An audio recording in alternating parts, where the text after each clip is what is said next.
happy Thursday, everybody. Mark again here at Weatherman Plus. Now I'm going to give you the updates on what's going on with the severe weather that we have coming from now all the way towards the weekend. Plus, what is the next pattern that is coming into possibly the U.S., the Caribbean, maybe even the Gulf of Mexico. Matter of fact, that's why I waited this morning. I wanted updates on what the models were showing. Because with the information that I see there's a potential for something to be growing pretty close. So I will give you all the latest information. Remember, if you've never been here before, make sure you subscribe. I am all year long.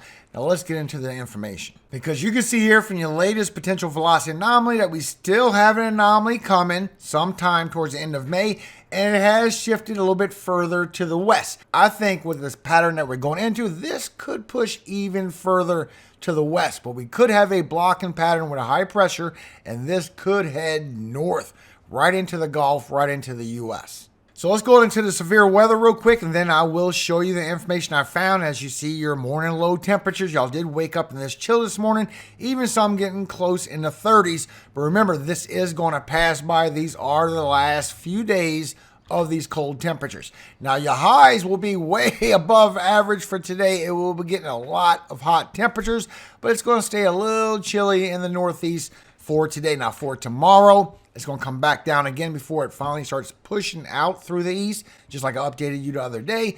But for the Rocky Mountains and the West Coast, it is going to stay pretty chilly for tomorrow's temperatures. And the highs for tomorrow does stay around the 40s and 50s as well, so it will be chilly in the west.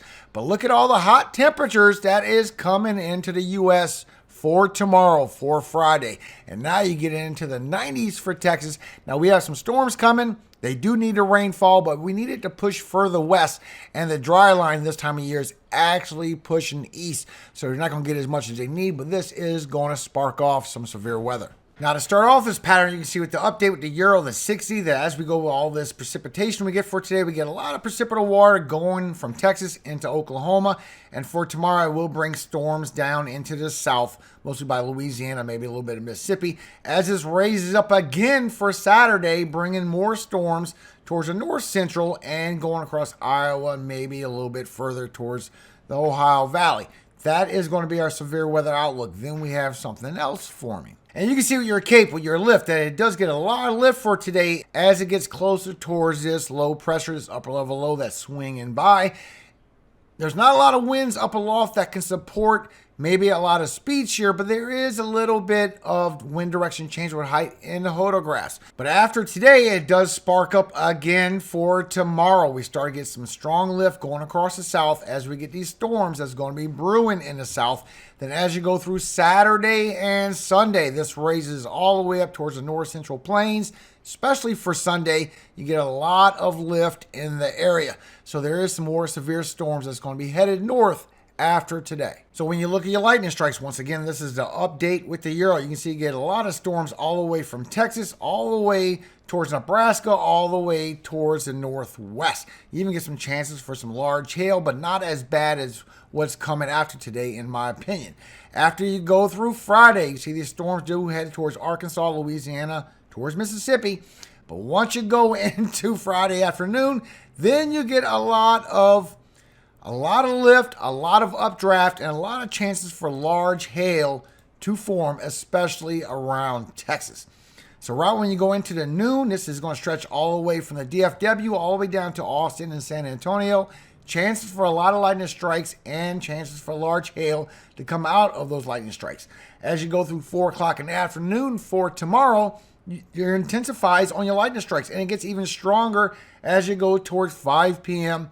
As you go towards 7 p.m., it gets even stronger, 6 and 7. It gets all the way up to 12,000 lightning strikes in the hour. So there's a lot of lightning that's going to be forming over Texas, especially for tomorrow with these very hot temperatures they're going to have, creating a lot of chances for large hail. And that does swing up towards Iowa, not too severe, but it does bring storms to the north as well as that swings by for Saturday. You get a lot of lightning strikes in the south, you get them for Texas, but you see how that also follows a little bit towards the north as you go through Saturday night. Northern Missouri, southern Iowa, you have chances for large hail to come with these storms as it gets that other surface low. It strengthens right back up. And you see how it stays in Texas as well for Saturday. A lot of strong storms coming your way from now till Saturday, even into Sunday, as that goes across Illinois and Indiana.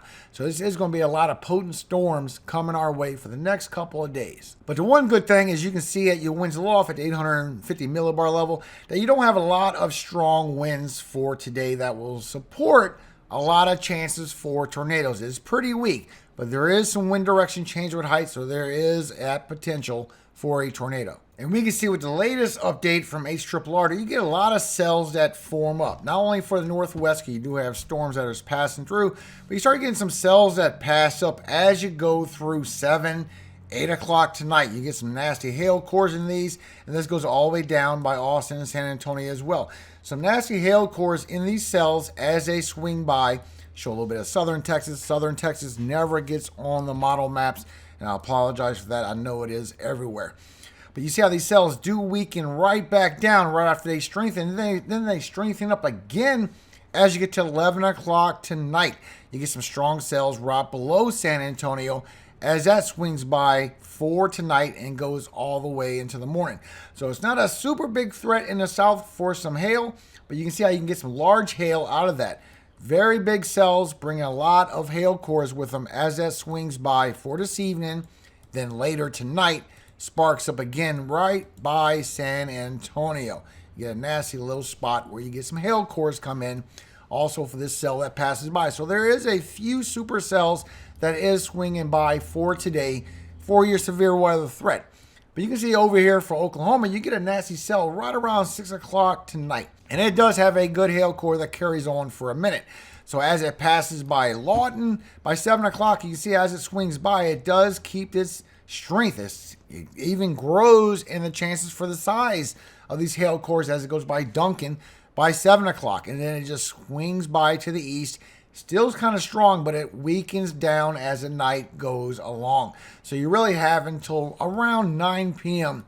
before it kind of loses potential chance for these severe thunderstorms to potentially grow into a tornado.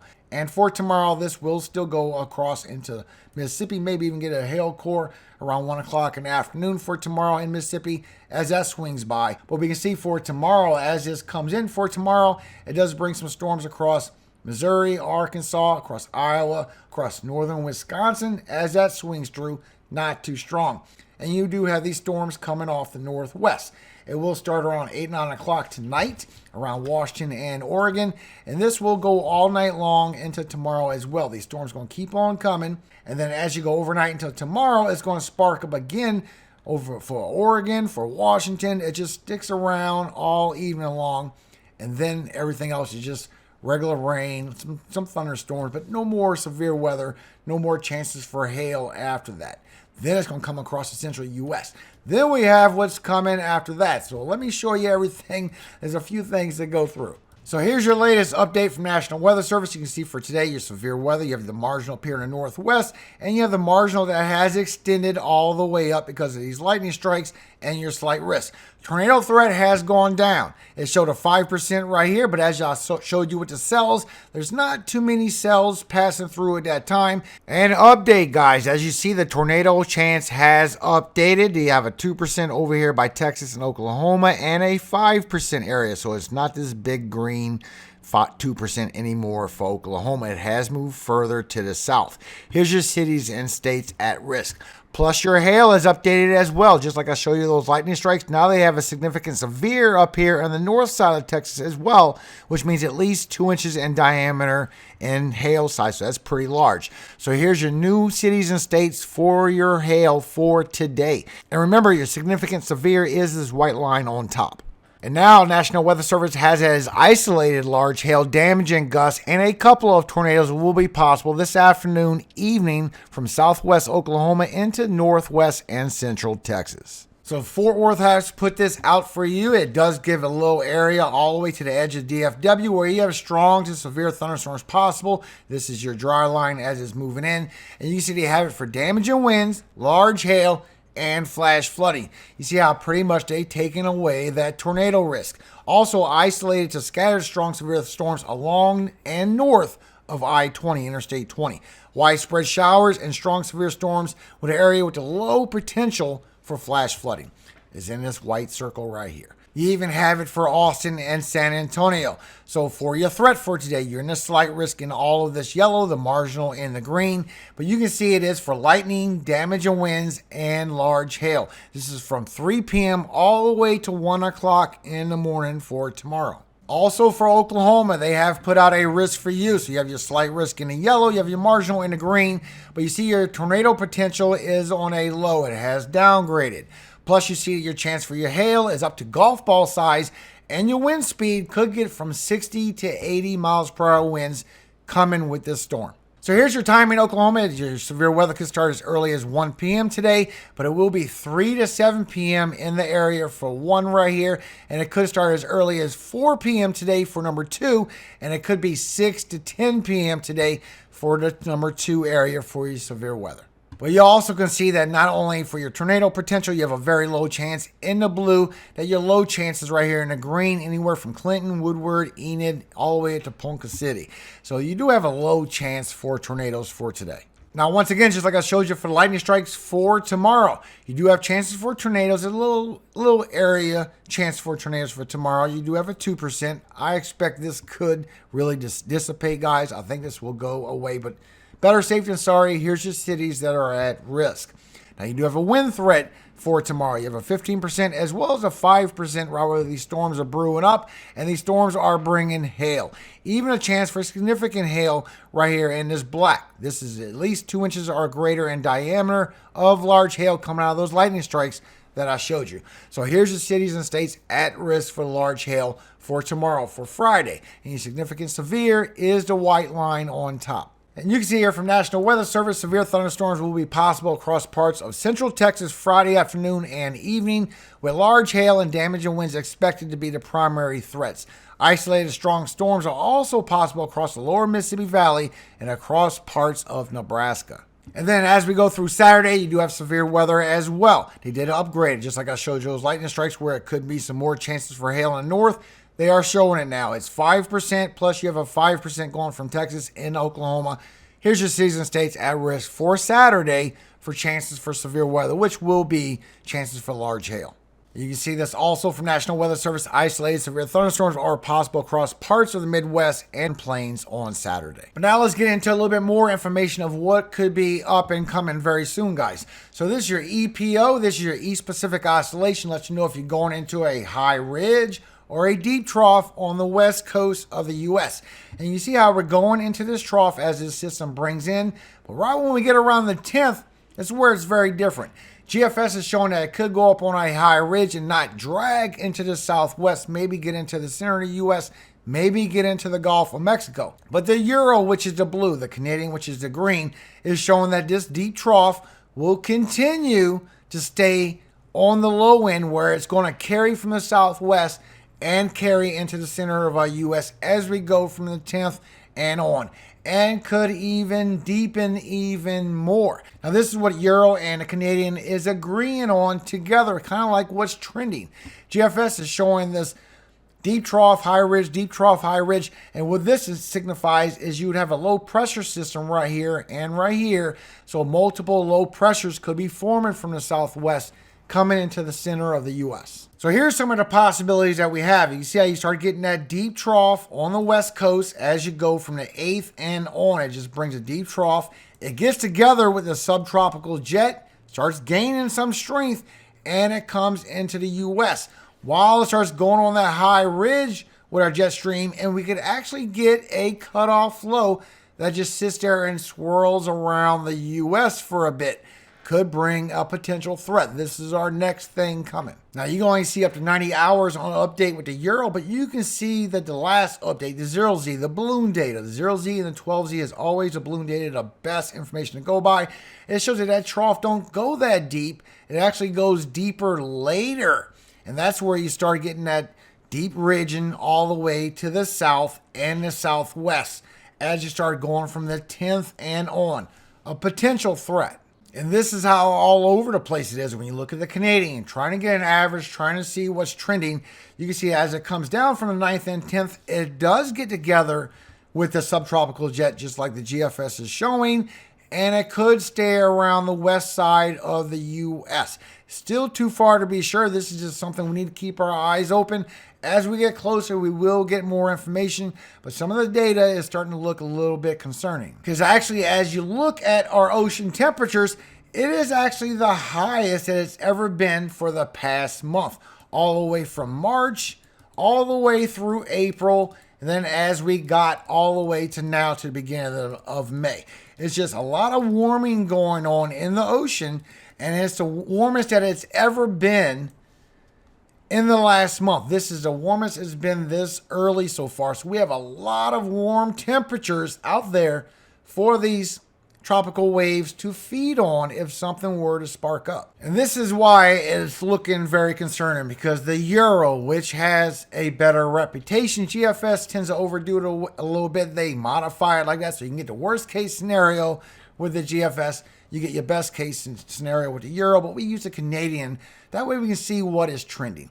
And it's showing right when that comes around 9th or 10th that it actually something revolves around counterclockwise into our Gulf of Mexico, right by the Bay of Campeche, and it starts heading north into the U.S. And it can't do anything because you have a high pressure over here going clockwise. You get a high pressure over here going clockwise, and it keeps that somewhat blocked going straight into our U.S. And even if that don't form into anything, this is going to bring a lot of precipitation in one area straight up the center. So we'll keep you updated as we get new information. Because once again, when you go back and look at the GFS, not only does it show that it still gets blocked into the middle with these high pressures, but it don't show that rotation going on. It shows the rotation stays a little bit to the west, and it still pulls all that precipitation all the way into Canada when this happens. And GFS is still locked on that when we get around the late teens, still too far to be sure. Please take this with a grain of salt. I will keep you updated. That way I actually get a tropical wave going across Venezuela right around the 15th and go towards the Western Caribbean. Maybe even get into our Gulf and try and form something as we go towards later on in May, around the middle of May. So once again, it is showing something, but this is concerning. But we will take this with a grain of salt, guys, because not only is this too many hours away to take seriously, all we can do is get a glance, but it is not trending. Because the GFS shows that as that happens around the 10th and 11th and the 12th, when all that moisture comes up, potential get some rotation according to the Euro, that we do actually maybe get another cold front that can come through. Then that tropical wave passes through. So there's a lot going on. We still need time to update everything, but I'm just showing you everything that I found today. And so far, something very weak. Could be a little upper level low that could be start swinging into the Gulf of Mexico. And when we look at our members, all 30 of our members, you can see down here that it actually shows that you could get an upper level low that could try and do something in the Gulf of Mexico. This is right around the 15th through the 20th.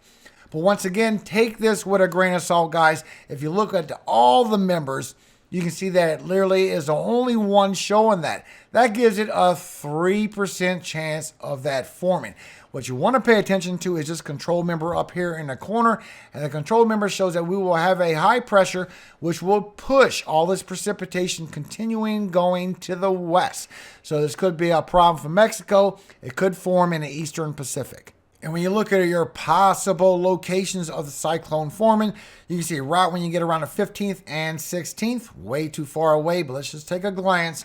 You see something could be forming in the Caribbean, in the Gulf of Mexico, go across Florida, and this one supposedly could strengthen up and get into our Gulf. But once again, it's always best to wait for the update on something so serious, guys, so you can see with the update as it goes from the 13th through the 15th, something weak could spin up into the Gulf of Mexico, and as it goes towards later when it has all that lift, something weak could come from the Bay of Campeche and get into our Gulf of Mexico. So this is telling me no matter what, we need to keep our eyes on this next tropical wave that is moving. It's bringing a lot of precipitation, but I believe that high pressure will be blocked down here because that's what's trending, and it will continue to move to the west. And a quick update, I am trying to still work on getting y'all some generators for the giveaway. I still want to give away more generators to y'all. Y'all are a great group of people. God bless every single one of you. I'm talking with this company right now and seeing what's going on with it. This is not the only company I'm talking about, trying to get some generators for you guys. But let's pick our winner for today. Elizabeth Horse, congratulations, you are the winner of the solar weather station. Make sure you contact me at this email, weathermanplustoday@gmail.com. That way I can get your address and ship this to you. Weatherman, thank you for all your help. Thank you so much, Elizabeth, for all your support and coming to my channel and your time every day, because I know all of us are very busy. I do appreciate every single one of you, and I will always be here for all of you. Ever since I live streamed Hurricane Maria, I live streamed Hurricane Irma back in the day when I was Donation Kingdom on my YouTube channel. I've been here for a long time. A lot of y'all just don't know it. I love y'all. I will always be here for y'all. And if you don't know what I'm talking about, I give away these solar weather stations every other day for the whole year of 2023. So I will be giving away another one for tomorrow. So thank you so much for your time. Most of all, God bless every single one of you. I will keep you updated on this upcoming pattern and all the information I can find for you, just so you can be prepared as best as possible, just in case anything does come out of this. Now today I want to read to you Psalm 12, 1 through 5. Help, Lord, for the godly man ceaseth, for the faithful fail from among the children of men. They speak vanity, every one with his neighbor. With flattering lips and with a double heart do they speak. The Lord shall cut off all flattering lips, and the tongue that speaketh proud things. Who have said, with our tongue we will prevail. Our lips are our own. Who is Lord over us? For the oppression of the poor, for the sighing of the needy, now will I arise, saith the Lord. I will set him in safety from him that puffeth at him. Amen. Have a great Thursday, everybody. I appreciate every single one of you. Y'all are truly the best community I have ever found. The comments y'all say just keeps my family in awe. So thank you so much. God bless every single one of you. That's why I'm just always doing these giveaways. Y'all deserve so much more. But don't ever forget, all glory goes to God. Our Father in heaven, Yahweh. And I pray He protects you and your family and keeps you safe during all of these storms that we are having, especially this large hail. That could be a big, significant event. So please be safe down in Texas. For our Lord reigns forever, and nothing can stop Him on something He wants to do for us. That's from God. Amen. Hallelujah. Happy Thursday, everyone.